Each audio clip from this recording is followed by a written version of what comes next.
This is the Escape Podcast for Star Wars The Old Republic. This week, we're going to talk about the possibility of HK-55 coming back in some way, maybe someday. And if it never does, we're going to walk through the chapter and tell you what it happens and what it looks like anyway. But we'll be very clear about spoilers when we get to that point in at least the second half of the show. This broadcast astromech that's with us this week that's not a hunter-killer is EPC 294. And playing alongside me is Seema. Hi, Seema. How's it going? Hey, Max, is going very well. We just finished MFN because we're recording on Tuesday night, and MFN's on Tuesdays. MFN, by the way, stands for Mandatory Fun Night, which means we just get together and have fun. That's the mandatory part. Attendance, you can come or not. It's up to you. And everyone's invited. Yeah, so that's me being more brief.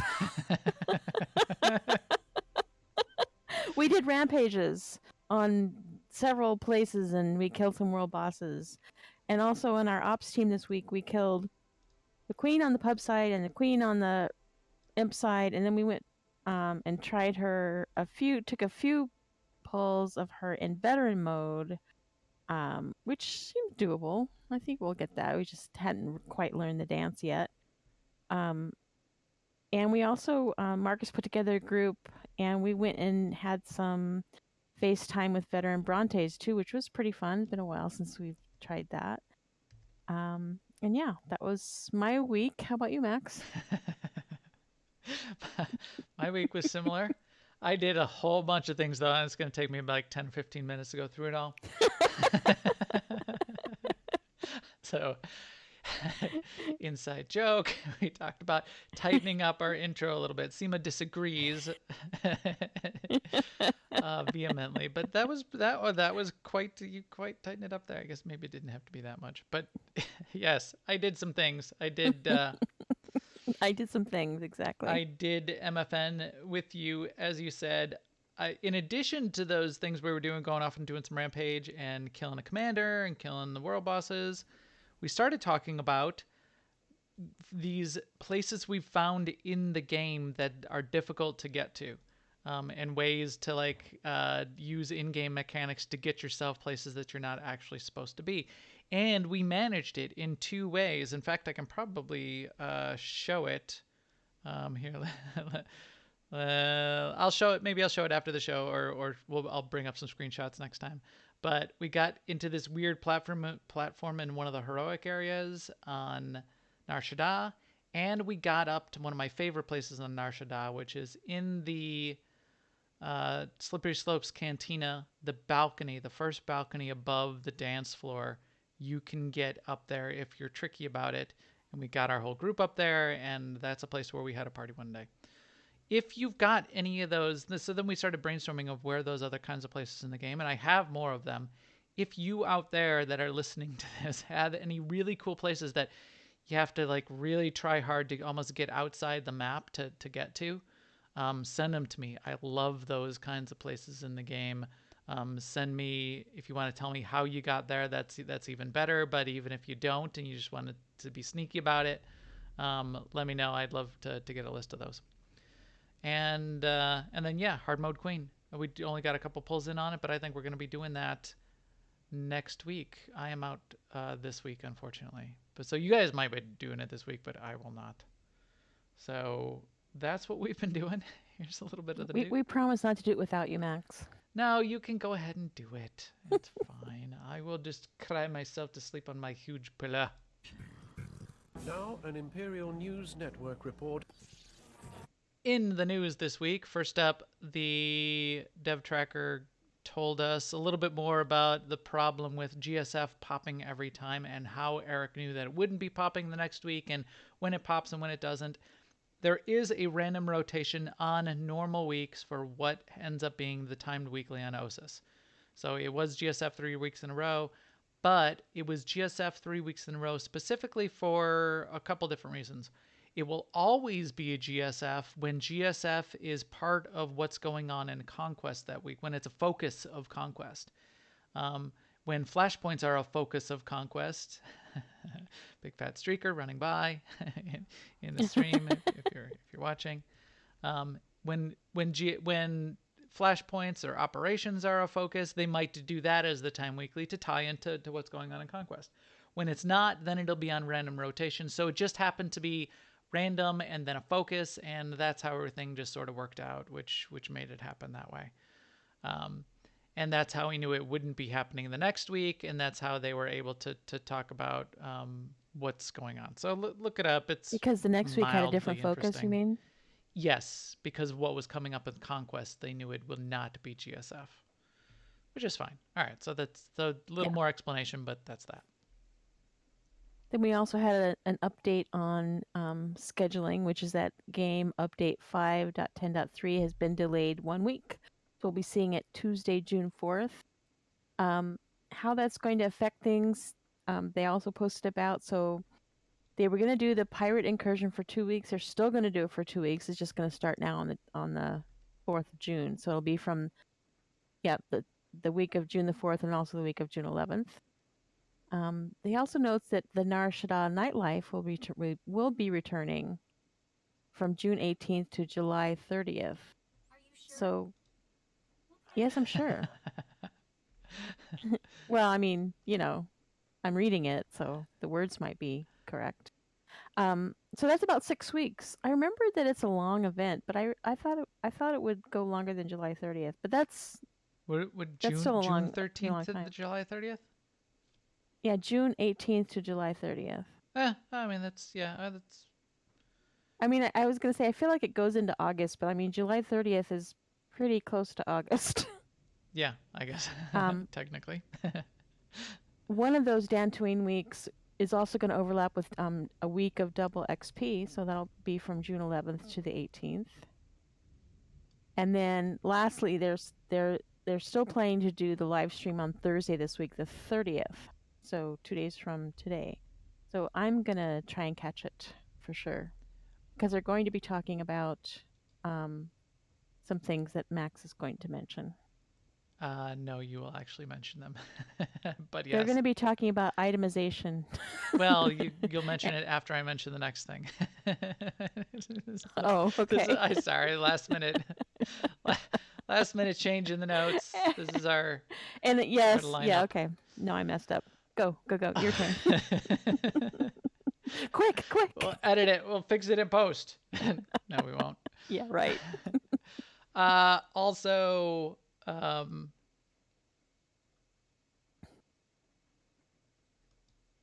wait, you just went through the the in-game events, right? Well, I did it from the post that you linked for me. Well, then I messed that up. So yes, those are the in-game events, and then, I thought there was more. I thought there must be more to say about the in-game events, but I guess not. No, you're absolutely right. So okay. So apparently, I just have given all the info that we were going to give for news. Fine. Just read all the news, Seema. I'll just shut up. I'm gonna go FK here, and but so as Seema said, the last thing that showed up in the dev tracker was that in addition to what they were going to talk about on the May 30th stream, they are going to be talking about something everyone is very excited about, which is what is up with the itemization. Set bonuses, tacticals, acquisition of items, how are we going to get those, why are command crates dead, and why do we not care about them anymore in a good way. Yeah, I'm excited to hear about that too. That's happening on Thursday. I'm maybe going to be able to catch the first half of that. We talked about pushing the podcast until Thursday so we could catch that, but we're just not going to have time to even digest, I think, what they're going to say. So we're going to cover that itemization in detail the following week. If you have questions after Thursday, shoot them our way. I might try over the weekend, if they respond, to try to get a couple questions and clarifications to Eric, and we'll see what happens. We will probably be doing the podcast on the 6th next week, because we'll have to move it to Thursday. For other things, I'm going to be on vacation. On the 6th, then, we'll cover itemization in detail and try to get any other clarifications that either end up in the dev tracker or that we get through direct Q&A that anybody sends us or that we can hear about from the team. So there is that.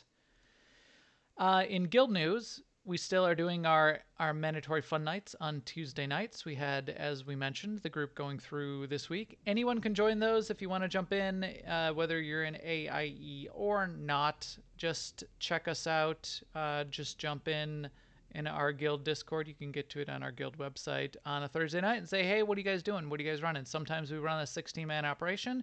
That tends to fill up. Sometimes we're doing open world stuff, killing world bosses, walking around, doing rampage and that kind of thing. Anyone's free to join if you want to get some conquest points and you're on Starforge and just feel like coming and hanging out. Yeah. And also in coming up on June 14th is our mega, and Marcus is going to take us to kill the ancient threat, which is on Yavin 4. I mean, we did try that once a long time ago, and it seemed instantly bad. So I trust Marcus. He says we can do it. So yeah, I'm sure we'll kill it.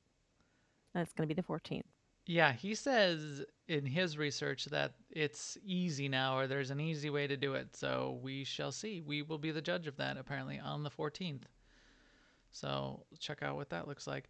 In community news, so we were on Tatooine today. We were doing a little bit of Rampage. Someone in general posted an interesting note. It was the character in general was the Caesardi, but their main gamer tag for Star Wars is Plenipotentiary.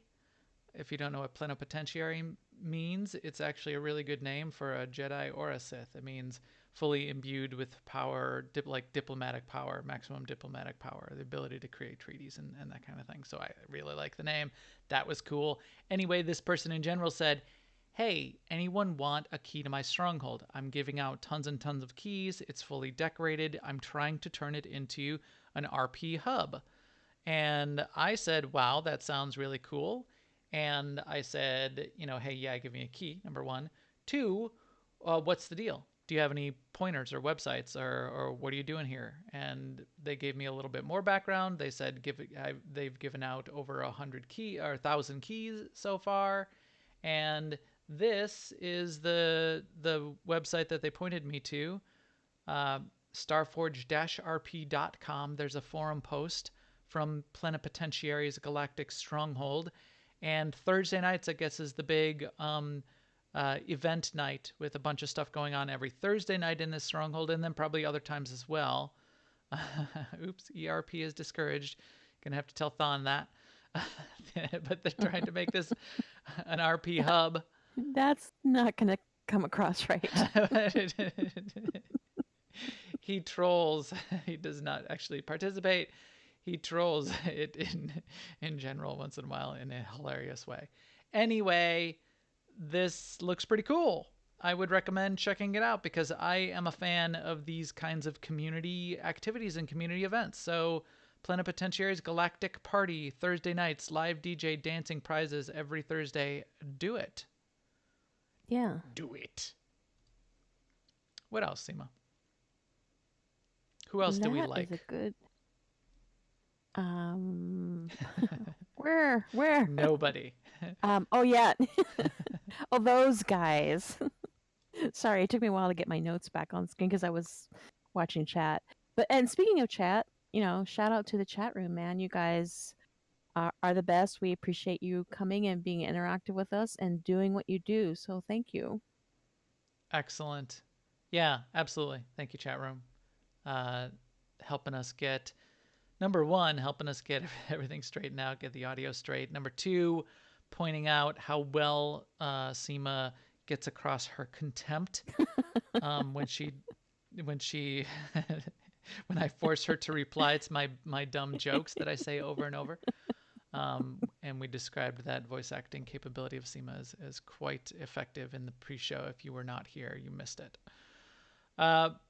So with that, let's talk a little bit about one of these guys. Declaration.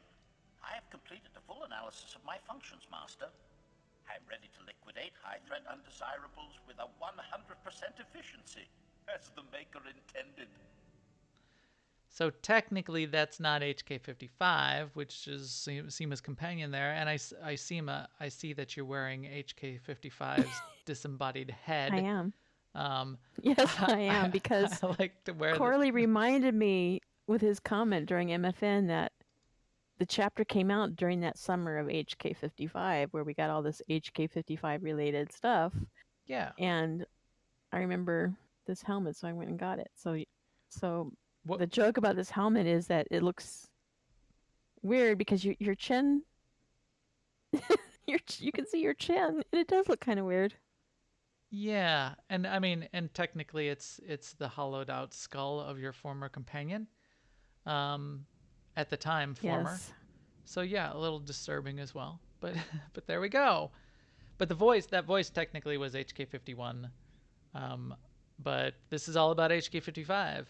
So let's get into it a little bit. So for the first part of this, we'll talk a little bit about the background, the chapter, what we heard most recently, and the chapter in general. For the second half, we're going to show video and talk about what happens in the chapter. I will call that out in about 5 minutes and make sure you shut this off if you do not want that part spoiled.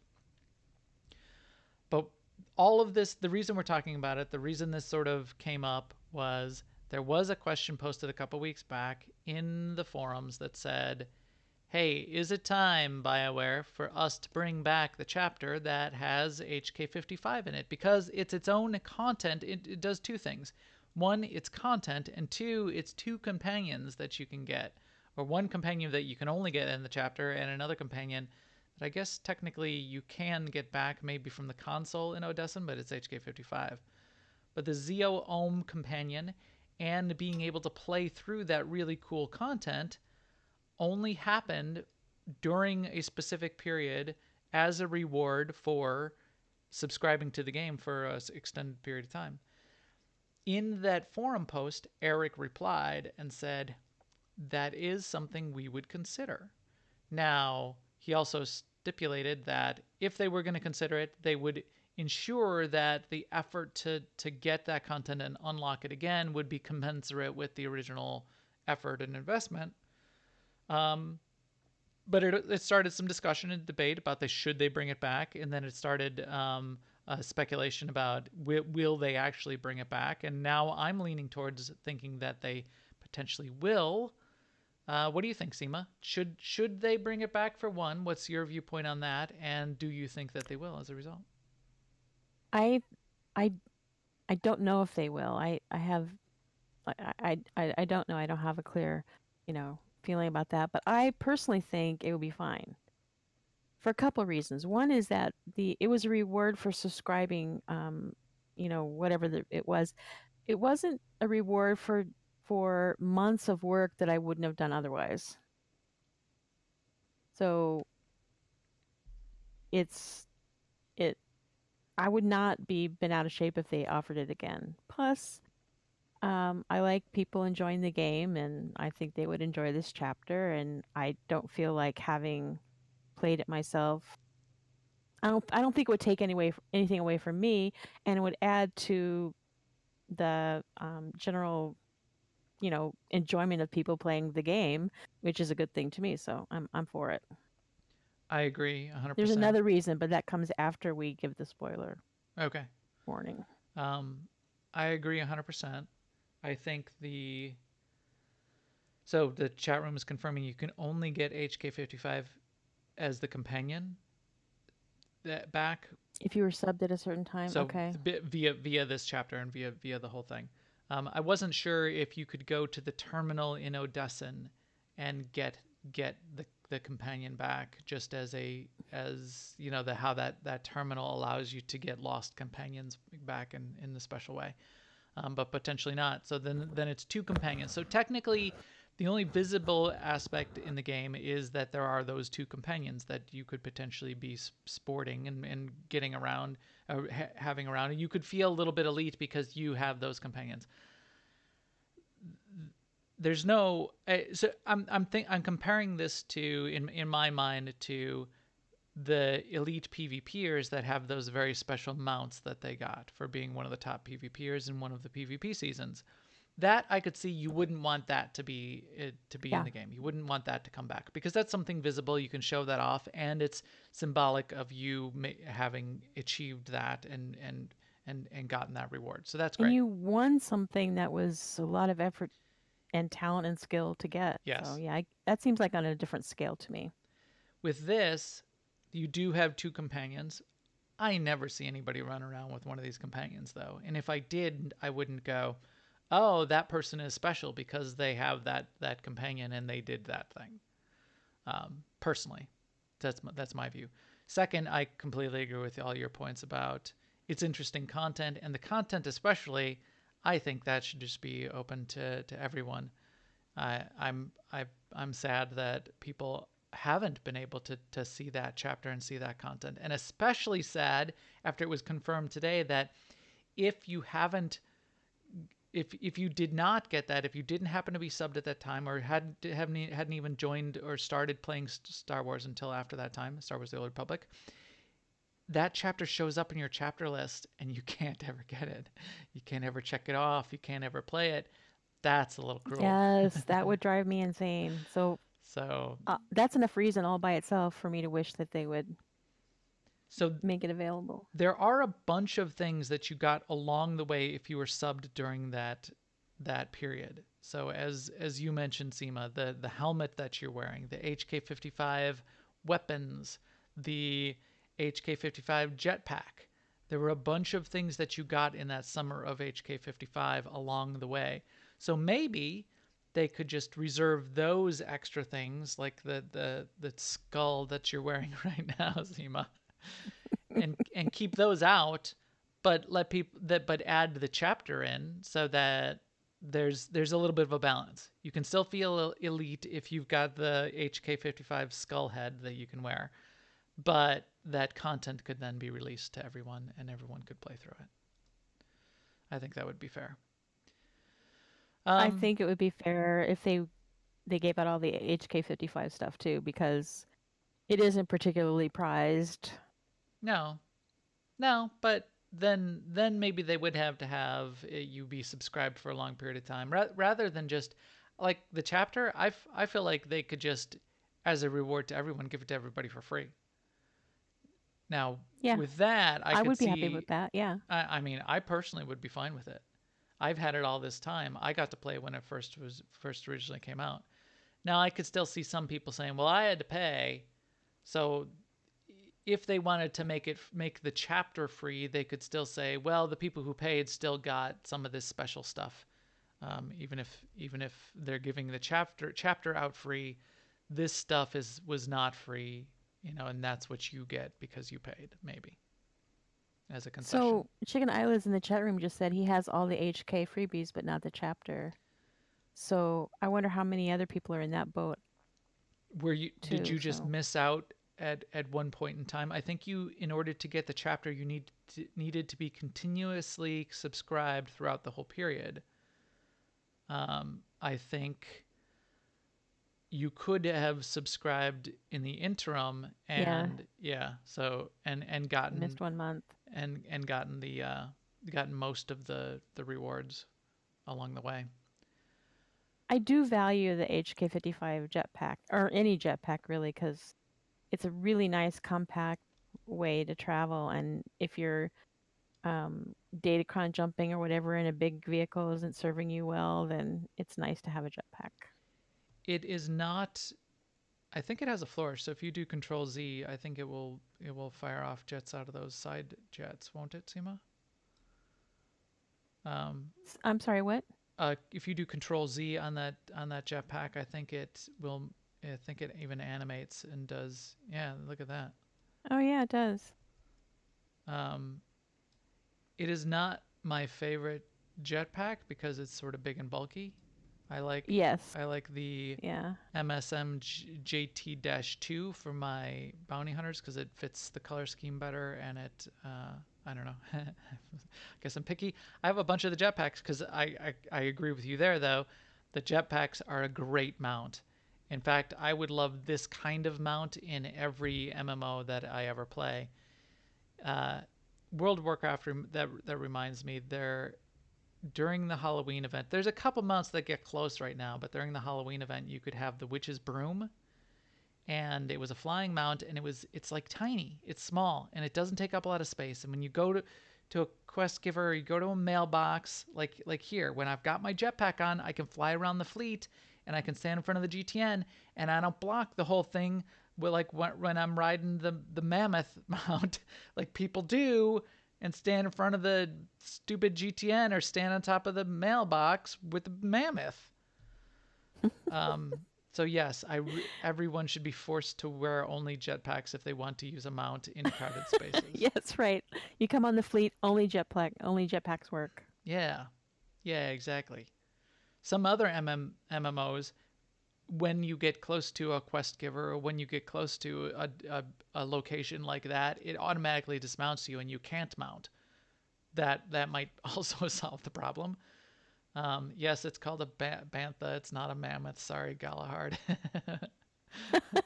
I There are was plenty ranting. of oversized I lose my speeders vocabulary in when I rant. Yes, and there are plenty of large mounts. Rancor, stupid Rancors on top of the mailbox. Get off your Rancor. Yeah, jetpacks are perfect for that. And then I can also see what I'm doing.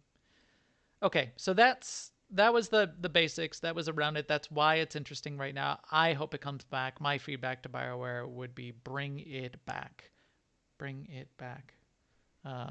I will carry one of those signs around the fleet that says bringing HK-55 back. So that aside, Prove me wrong. now we will get into what actually happens in the chapter. So if you don't want it to be spoiled, and you think they might, first, if you think they might bring it back someday, and second, if you haven't done it already or seen the content somewhere else, and third, you don't want it to be spoiled, we're not going to wait. We're going to talk about the content right now. So feel free to tune out. But I am going to bring up, I even have some video of me in the chapter, and Seema recently did the chapter. We're going to dig into it, and we're going to dive into it. So that's your warning. Here we go. HK-55 chapter. So to kick it off, Seema, what's your overall view of the chapter? What do you like? What do you not like? And then we'll dig it into it, and I'll go back and forth in the video and show some of it off. Well, I think you already mentioned that you play as HK-55 in the chapter, so it's unique in that way. Yes. It's also fairly well integrated. Like, you have buttons with your attacks on them, but it's not like the vehicle UI. Like if you were in a like that one chapter where you're in a walker and you walk around and stomp on people and kill them all. It's not unwieldy like that. It plays just like a regular character. And there's a bunch of abilities. There's like 7 abilities, so you do have to kind of figure out what each one does and use them in a reasonable rotation, because they affect each other. And yeah, and the story was interesting. The character that we meet along the way, Zio Ohm, is very interesting. There is quite a number of things to kill in there, but it's not as bad as like the early days of Coffee, when it was like room after room after corridor of Sky Troopers. Right. So yeah, Yeah, and there was one room where I was able to like skirt around them and miss them completely. Well, that made me happy. Yeah, there's a few sections where I didn't bother to kill all the things. I also I know you mentioned this last week too, but there is a section of it that occurs underwater. And because you're HK-55 and not a meat bag, for whatever reason, the way he's weighted or whatever, you can walk along the bottom, so it's not like a swimming thing. But it is very interesting and has a great little piece of music that goes along with the underwater piece. So I enjoyed that. Right. I think those are key highlights. The story, I think the story is amusing. It's a little more humorous than you might expect. So here, big spoiler. The story is all about the Shroud. So the Shroud comes back in the game. So at this point in the game, we had met and encountered the Shroud multiple times, foiled the Shroud's plans. the Shroud, in theory, had a bunch of machinations driving what was going on with, in claiming at least to have some influence around what had happened in Knights of the Fallen Empire, in driving the the the death of the conflict which resulted in the death of the Emperor, and now was driving towards getting rid of the kids as well. The Shroud's ultimate goal was revealed as wanting to sort of run the galaxy. This was part of that story. I liked the Shroud up to this point in the game, and it was good to have sort of more sort of Shroud as part of the story.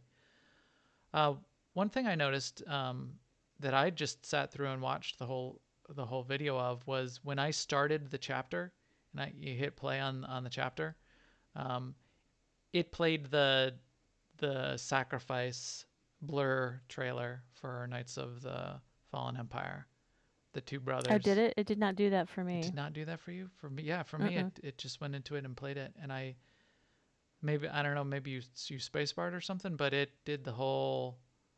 Mm-mm. No, I didn't. I wouldn't spacebar a blur. I would not forget a blur trailer being presented to me today. Yeah, it's good. So we won't play it all here, but it is really good. It tells a good story. So I watched that whole thing. And then yeah, then you play as HK. I I said this earlier in our guild fun night. You play as HK, and I got into it, and I was playing as HK. I even answered the dialogue as HK, because you have, dialogue choices, and you're talking to Zio-Ohm, which is the robot you encounter when you first wake up as HK. And um, I at one point I hit Galactic Rampage 1, and all of a sudden in my head I'm like, oh damn, HK is gonna get all my conquest points, which is The not the things we case. worry about. You're actually still yourself, your own character, whatever character you were playing the chapter on. You get credit for all those kills and the conquest points. But I thought it was amusing playing as HK. It did freak me out a little bit. In fact, as you see me playing in the beginning, I'm not gonna play the whole entire video. But if you notice some of the playthrough, I'm a little shaky on the abilities, because I'm trying to like read them as I go, and I wanted the video recording to flow relatively well, and I had no idea what I was doing. Plus, they're keybound to the not the same bar that I use for my regular abilities, so that was weird too. I would have, I guess, if I was really gonna play this many times, I would have re-keybound everything. It actually matched my key bindings. Really, you use function keys for your main abilities?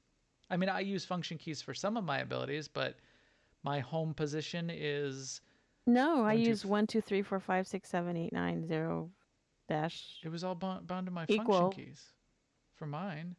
Well, and they I were I always keybind those for every game to, the keys I'm comfortable with. So I yeah, every game yeah, my they work. default keybinds, I think, might be flipped, because my default abilities are 1, 2, 3, 4, 5, 6, 7, 8, 9, 0 minus equals also, but I think I switched them. I switched the default bars, so my default bar ends up being the one where I put the function keys on, and the second bar I move down and I put the 1 through 9 keys and my main abilities on that. So maybe it just put them on the default bar, but my default bar I switched up to something else, I guess. Anyway, starting off the chapter, as you can see here, the main character that you meet when you start the chapter, when you're strapped to the board, is Zio-Ohm, which is this droid. And in the beginning of the chapter, you don't know what's going on. The droid talks to you, and the droid doesn't know what's going on either, and acts a little funky, and says, "Hey, what's up?" And this is interesting.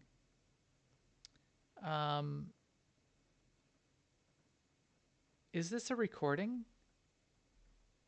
So here, maybe we'll come back to this, because this SEMA got a little bit into the weirdness that you talked about when we get to the final spoiler of what happens and who Yeah. ZOOM is. Which I guess we're spoiling the whole thing. We're not going to play through this whole chapter. Anyway, big time spoiler. ZOOM is the Shroud. So why don't you give me your opinions on that, Seema, and then we'll come back to what I just noticed here. Why it's that is a Okay. little bit weird in a So couple ways. that is how the story is presented. You come to the end of it, and you have the showdown with um the Shroud. He says, "Well, wait a minute. I'm just an innocent actor that she hired," and points to ZOOM or Zoom. You may prefer to call her. And yeah, that's what we're led to believe, that she has always been the Shroud. I mean, nothing about who created her, though. I read the Wikipedia entry, and the Wikipedia entry, I don't know where they got this, but the Wikipedia I assume entry, they got it from playing this chapter. but so that says the original Shroud, so the original Shroud before the Shroud was a mastermind, created her, and then she felt that Shroud was an idiot Oh. and killed that Shroud, and then took over as the identity of the Shroud because she's also a shape-shifting droid. Yeah, so the droid known as ZOOM was activated at some point before the end of the galactic war between the Old Republic and the reconstituted Sith Empire. Annoyed by the inferiority of her master, she killed that master and became the criminal spy known as the Shroud, using actors to play her role while she was safe at her base. Constantly being defeated by the Outlander, she wanted to destroy their base, and that's what sets up this chapter. But the idea that the Shroud, was a person, sort of like a Dread Pirate Roberts, and then she took over from that Dread Pirate Roberts, and then created more Shroud people as stand-ins when the Shroud needed to go out into the world, and apparently die, because this guy said he was like the 10th iteration of the Shroud stand-in for ZOOM. Now she's also a shapeshifter, so maybe when she's hanging around in the base, she still takes on the persona of the Shroud. But you were skeptical that it was actually the Shroud at the end of the chapter, that ZOOM was actually the Shroud. Well, Right? I mean, I don't believe it just because the Shroud said so. True. So then you asked me, and then yeah, what happened? You let the dude live? The right. Like I picked I just kind of knee-jerk picked the one where The light you side imprison them choice. for later justice, because I'm used to doing that. But then I kind of wished I'd killed him, because I thought, do you really kill him on that option? Because sometimes you get the option to kill somebody and then you say, you don't well, actually kill no, them. we won't. So Yeah. here's me in the chapter. Let me see what the volume level is. Unmute. I think I'd remember that. Right, HK? So here, let me go to the part where I get the choice. Because Seema made me pick the dark side choice, and it's kind of hilarious. With my tremendous power. Because you do get a choice to try to kill Jalo, and that one too, I said, yeah, well, I'm just going to kill you. And then HK says, well, that's a little bit of a problem because my master won't let me kill non-combatants. So I thought that was potentially going to happen here as well.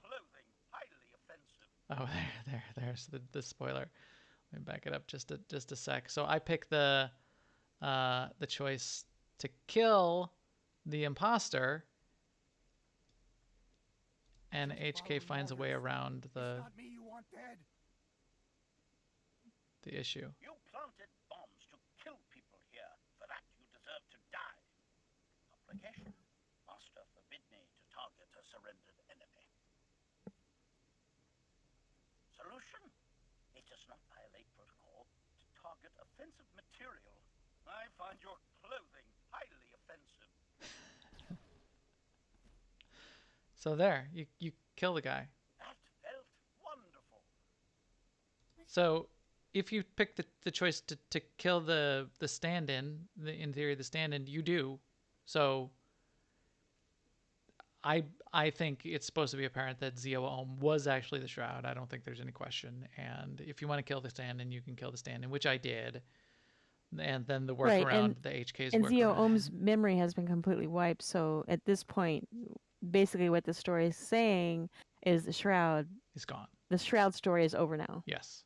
The which Shroud was story is one of my concluded. reasons why I would like everyone to be able to play this chapter, is because it's the end of a multi-quest story, Right. multi-mission story.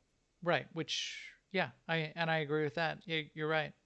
I figured you were alluding to that, and you're right. We've encountered the Shroud along the way, and it's just sort of left hanging for anyone that didn't play through this chapter because you didn't see this whole resolution to who the Shroud is and what happens. The Shroud would just never come back for those people that didn't play the chapter and didn't know what happened. So yeah, that's a good point. I did think it was a little sort of a clever workaround by HK to say, well, I can't shoot you, but I'm just going to shoot your shirt. And if you happen to be in the way, but behind it, But why didn't you think of that for Jalo? I don't know. I don't think that's really fair. No, it isn't really fair. So, but that does.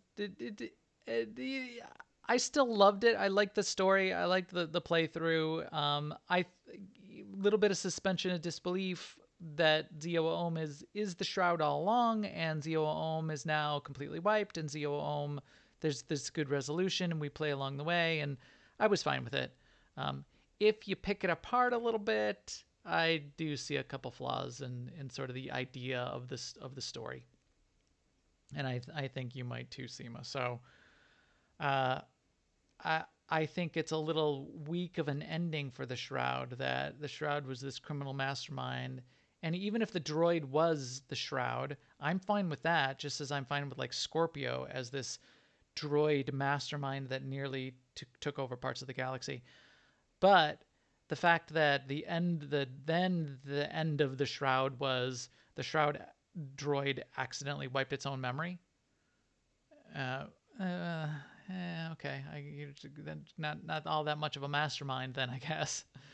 And again, that is just supposition. Like, she says maybe that's what happened, or HK says maybe that's how you lost your memory. You were supposed to wipe mine and you wipe yours instead. I Right. mean, it's not like we know that's what happened. It's just what HK For one, deduces from what he knows. and for two, if you were the the, the if you were playing four-dimensional chess, super duper mastermind, who's to say that this whole memory wipe thing isn't a fake? And now Zeo-Ohm is now one of our companions, and we're bringing.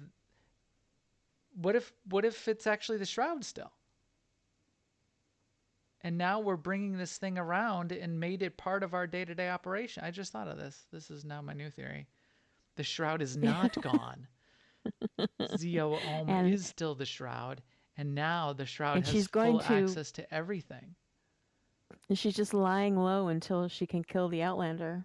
Yeah, waiting for the right opportunity, learning all of the ins and outs and operations, and yeah, she's going to kill the Outlander and take over because she'll do the shapeshift thing and just become the Outlander and rule the galaxy that way. And maybe she already did that, and we are actually Zoom. We're not really the Outlander. Maybe But it. Maybe she did. We're I mean, now dead. that you say that, though, the only evidence we have that the Shroud even wants to kill the Outlander is from the actor. Right. Or So maybe her she doesn't want to kill. as a Because shapeshift I recording. wrote that So, down because it struck me as funny because one of the things he says in his hollow journal is he says, 5 years for nothing. How would that menace come back from the dead at the precise moment it would ruin my plans? I hate that Outlander. Going to bed early. yeah. Yeah, here's one of the hollow recordings. Imperial settlements has led to wild space. New players have entered the game. That won't do. I will find these interlopers and sweep them from my board. So you get to all these hollow terminals throughout, and it tells a little bit more of the story. And that was one of the um, one of the bits of dialogue. But yeah, so is it the droid dressed as the shroud recording these, or was the droid telling the stand-in that to record this? Because yeah, the going to bed early. Would a droid go to bed? At any time, never mind early. I don't know. For one, Yeah, that's pretty elaborate. If the hollow journal entries are part of her charade. one Why did other I say point to charade? I mean charade. charade. Cause you park the car in Boston Yard. That's why. The only other part I was going to pick apart, then we'll get to a couple of cool parts that I really like too. But since we're picking this apart, way back in the beginning, you get the hollow call. So I guess they're saying this hollow call is a recording but I felt like it was a live call from maybe what would have been the stand-in. No, maybe this was the stand-in. She made the stand-in make the call. Cause here, so you start to escape, and then the shroud calls Right. you there. The shroud also reacts to Zeo Ohm, but maybe that was maybe this is the stand-in calling you. Because the shroud does a little shrug when Zeo Ohm, who's the stand-in would know is the shroud, acts weird. The hollow guy shrugs. Beckett of you, cyborg meatbag. State your name. Call me the Shroud. They say I'm the greatest criminal mastermind the galaxy's ever seen. Who am I to argue? I went to a lot of trouble capturing you, HK. Be a good widget and switch off. I do like that he calls him a widget. Yeah. So guards come in. Zeo Ohm freaks out. Threaten my friend, you hairless lump! And then she realizes she's got a bunch of weapons built in, which is kind of cool. Look at me! And then you have to fight them, and then he comes back on, and you talk to him again a little bit. And then she says something to him, and the hollow call guy just sort of shrugs and looks at her in a weird way. Oh, because she reboots in the middle of this. Interrogating people gets messy. Droids are clean. A quick copy of your files, and I'm in business. Please be advised, my brand of justice is painful and swift. You're getting ahead of yourself. So there, she reboots. So this is what she does periodically. She reboots and has no memory of anything again. Greetings, everyone. She thinks she's I'm new. Zeo Ohm. Who are you? So there, the guy shrugs. So she reboots. Yeah. This is the first time you realize she's rebooting constantly. She's basically Dory from Finding Nemo. Doesn't remember anything. Introduces herself to you again for the very first time. You turn around as HK-55 and look at the hollow recording. The hollow recording looks back at you and shrugs. So, yeah. I guess that was then the stand-in. Then I guess we are meant to believe that's the actor. Yeah. that's the stand-in, and Zeo Ohm is the shroud, but the stand-in is just is shrugging and not knowing what the shroud droid is doing at that point in time. Okay, so that's a cool part of this whole thing is the story. Also playing as HK-55 is pretty cool. Some fun abilities. I like the assassinate. I used that to start a bunch of the fights. Did you do a bunch of assassinating? Seem it's a long cast. It was like I a did. 3-second cast I time. did. 5 I second used cast it time. at the beginning a lot, but I found that in general, when I tried to use it during the fight, which I tried many times, it would work sometimes, but there was just so much. There were some droid opponents that had a grapple, and they would Yep. interrupt it. So Yep.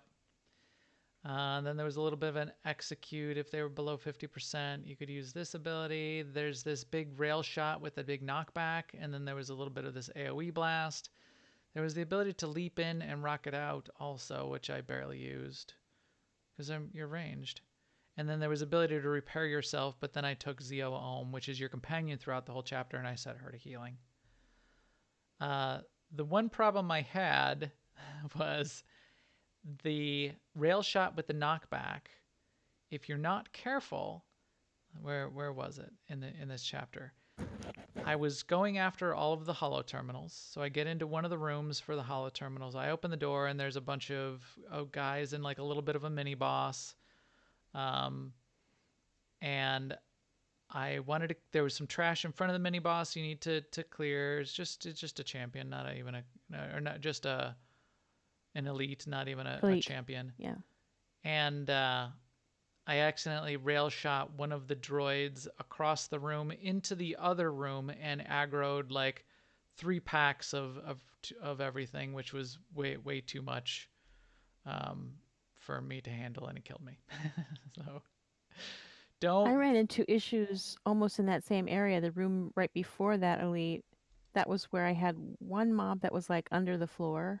Oh, right. And as has become classic, he could shoot me, but I couldn't shoot him. Yeah. So, and that happened to me when I came back to this room. I finished it. I finished the fight, and one of the guys, I couldn't find where the droid was that was still shooting me. Yeah, here's where I died. I was in here. I'm like, oh, here's some trash here. I will shoot these guys. So I started the fight, and if you look, the commander there in the back doesn't get aggroed. So I'm shooting these guys. I knocked that one back.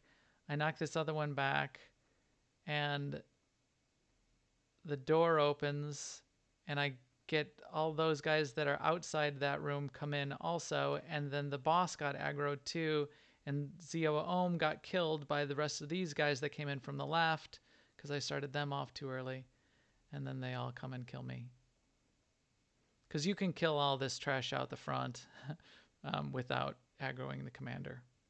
So I tried to run away like an afraid person and did not survive. One thing also you can do, another, that sort of adds to the natural feel of playing as HK, is you can, I know you probably didn't, but you can loot everything that you kill.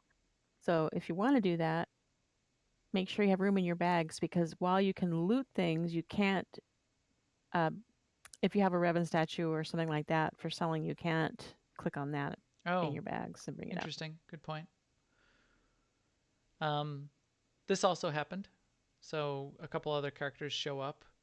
The Jalo shows up, and you do get Jalo as a decoration after this chapter as well.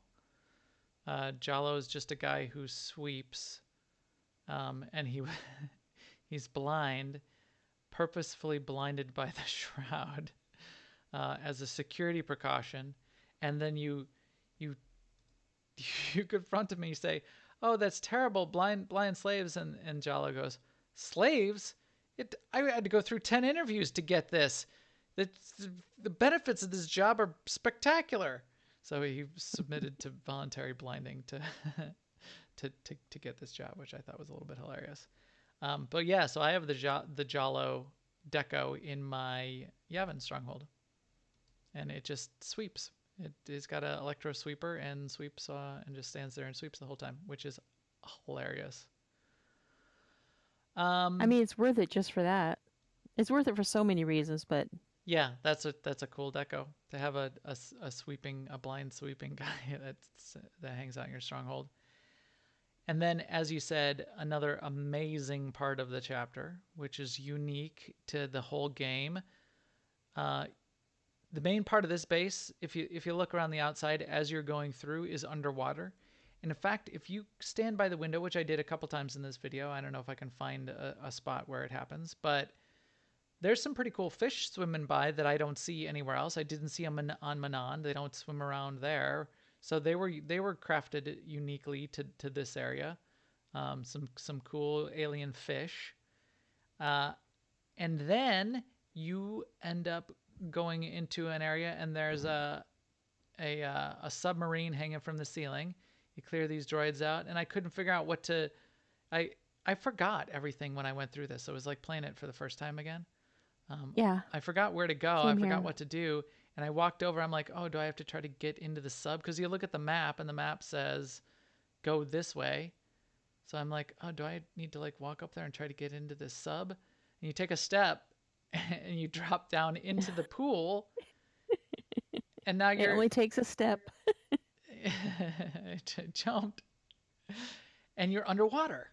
So here, let me play a little bit of it too, because the coolest part of one of the coolest parts of this, in addition to it looking like you're underwater, they filter your view. You fight underwater. The sound effects even have an underwater effect.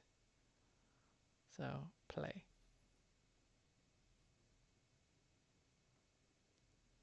Is it on? Yeah. It's kind of muted. I don't hear anything. Here I go. I'm going to shoot this guy. You can't die, Master. I'd never recover. So you get like this muted underwater effect for all the sound effects. Yeah.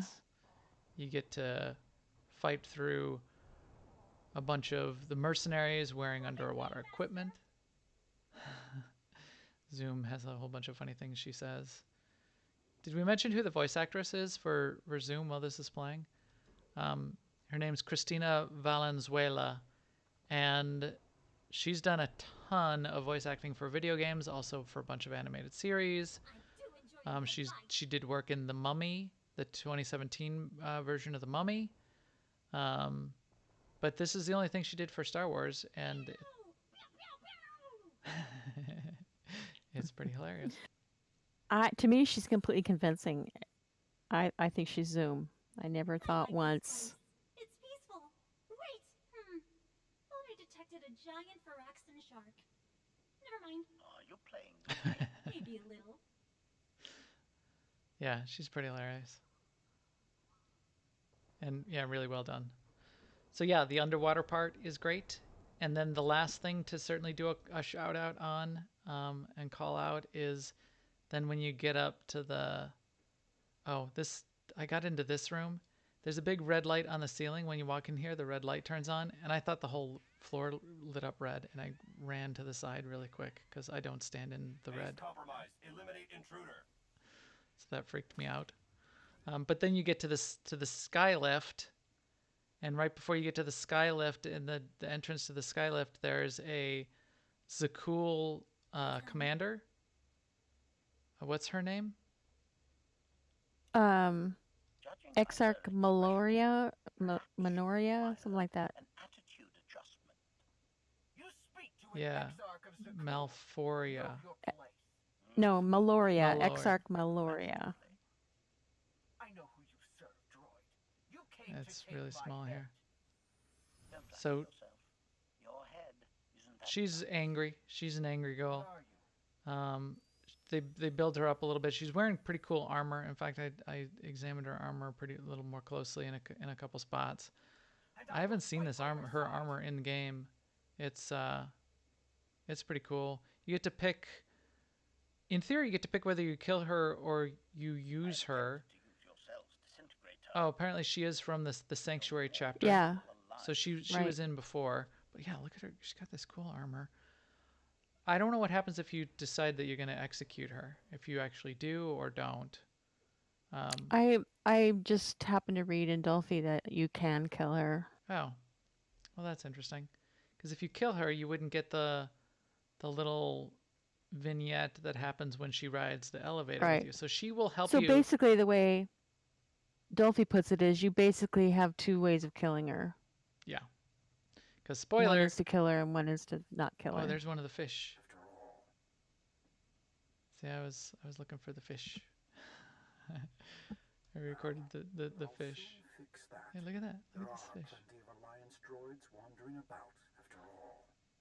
Anyway, yes, you can kill her yourself, or you ride the space elevator. In the space elevator, she says, "Oh wait, I was told by I had a a seer, prophet. that there was a prophet and a vision. This is my destiny. I was gonna be with a hunter-killer droid on a space elevator, and then you get to the top, and the doors are about to open, and she says, I'm ready to embrace my destiny," and the doors open, and she gets sucked out into space. No. Spoiler. I killed him right after he said that. Emperor Arkin's orders. So this is pretty The hilarious. organic preoccupation with Did you not find it hilarious? You found it kind of sad, didn't you, Seema? Is that what you were gonna say? I didn't. I did. Yeah, that's I am ready that's for the me. test. I also question whether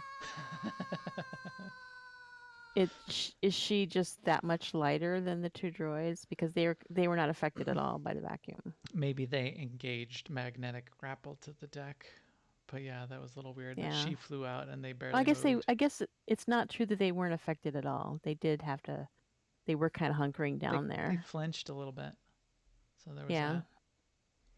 But yeah, so fun stuff. There's a bunch of cutscenes throughout it as well, which tell the story of the duplicate going into your Odessan base and planting a bunch of bombs, and Zio Ohm does then come to the conclusion that she must have been the Shroud, because her voice is able to deactivate the bombs when you get back to Odessan. And the system was asking her for clarification to not blow up the space station that you're in, etc., etc. So a bunch of the pieces do fit together in the story that way, at least. So Right. And as Starry Saber pointed out in the chat room, we didn't really talk about this, but there is room that you go into where there's heads of various droids, one of which is HK-47, and you find out that the Shroud has made copies of all these droids, including our ship droids. But one of the things that HK-47 says as he's dying, he's like, he says something that's kind of a foreshadowing of it too. He's like, who he says to Zoom, who do you think they were asking, or something like that. Yeah, right. Yeah, clue. So you because you fight a copy of yourself. When you kill that copy of yourself, the self-destruct of the space station. Yeah, this is it right here. The self-destruct of the space station starts, and Oh, is that when it is? Okay. yeah, and she says, Oh, right. oh my gosh, give me the code, and he says right here, hint: the computer isn't asking me for the code. But yeah. So very amusing, good story, good conclusion, at least a conclusion to the Shroud, but it's still a good conclusion to the Shroud. 2 companions that you can get, Deco, get it checked off out of your log. I hope it comes back. I hope everybody gets to experience it directly, but it's really, really unique and some cool content that more people should get their hands on. Anything else to sort of sum it up, Seema? Just another thing that people have pointed out about this is they clearly have some level of the tech available to them to make more stuff like this available, where we play as HK, if not some other droid. And they did that a little bit in IOCAF, but yeah, they could mine this for more events and creative endeavors in the future, for sure. Yeah, right. So although I'm always so on playing as something else or playing as someone else. I have, my rule about it is I have to be more powerful than I am playing as my own character, or else it's not. If it's a step back, then it feels like a drag to do it. And I've only got 2 abilities, and they're a pain to use, and I've got to figure them out on the fly, and it's all people are trying really to kill annoying, you. and then it just makes it annoying to like when you got to be the mouse droid. It's like, oh, it was fine. I would not want to for a long time be a mouse droid. It was unique in that one situation, and you had to like use the little mouse droid abilities to infiltrate the area on Zakul, but it was also kind of annoying. If I was playing on my mercenary, I just would have shot all the things and just walked through the room. So So yeah. I mean, I there's that. don't know how they could have done this, but I wish there was a little bit of exposition or something in the beginning of HK getting captured in the first place, or something about him getting captured, Right. or True. how we got there. True. Maybe a cutscene where he gets collected up off the, you know, he gets scraped up off the deck. I mean, did we just leave his corpse there? I mean, yeah. Where did he get collected by the shroud? Yeah. That's also a good question. Regardless, that I think that's going to wrap it up for our conclusion here of what we think about the HK-55 chapter and the fact that we think that anyone that hasn't played through it should get it. So again, we will help you if you want to stage a protest on the fleet. Call us up and we will support you in solidarity. Make a petition at change. Yes, yes. This is what we need to focus our our mental energy on. Yes. And with that, I think we'll take our EPC 294 droid and kick it on an airlock to broadcast this podcast to all of you. Please keep up with us on Twitter at Max the Gray and at AIESEMA. And if you know any awesome people that should be playing the game with us, because that's why we do this, tell them to come check us out. They can find our guild at aie-guild.org. They can find us on Twitch at twitch.tv/newoverlords. They can find our guild Discord off of our guild website. They can jump in the Discord and say, hey, give us an invite. I'm on Starforge. I'd like to play the game with you guys. We would love for that to happen. And with that, we will talk to you soon.